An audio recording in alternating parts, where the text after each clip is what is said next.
नमस्कार, सगळ्यांचे मनापासून स्वागत. माझ्या सकाळची सुरुवात ही कॉफीने होते. ब्लॅक कॉफी पिते. अण्णा गेल्यापासून मी चहा बंद केला आणि तेव्हापासून कॉफी घेते. आता चहा प्यावासा वाटत नाही. घरात कॉफी शिल्लक होती, परंतु ती वेस्टेज कंपनीची आणली होती, ती भरून ठेवली आणि त्यानंतर कट्टा आवरून घेतला. संध्याकाळी कट्टा आवरला तरी मी सकाळी एकदा हात फिरवून घेतेच.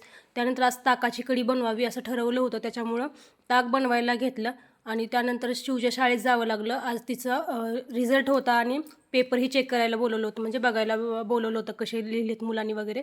त्याच्यासाठी म्हणून गेले होते. थोडंसं अक्षर मला मोठं वाटलं, बाकीचं लिहिलं होतं खूप छान तिने. आणि असा एक वेळ विचार केला 1 मिनटं, की आपण ह्या वयामध्ये आपल्याला एवढंही येत नव्हतं आणि ते आपल्या मुलांना येतं, हीच आपल्यासाठी खूप जमेची बाजू आहे.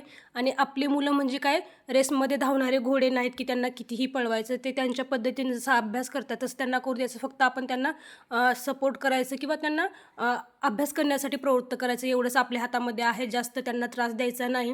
त्यांची हळूहळू ती प्रगती करतच राहतात. मला पेपर खूप छान वाटला तिने लिहिलेला. चुका जास्त नव्हत्या, खाडाखोड नव्हती पेपरमध्ये. आणि सगळ्यात महत्त्वाचं म्हणजे अ, तिचं मला प्रगती खूप छान वाटली आणि सगळ्यात जास्त चित्र खूप छान रंगवलं होतं आणि तिला 97% पडले होते.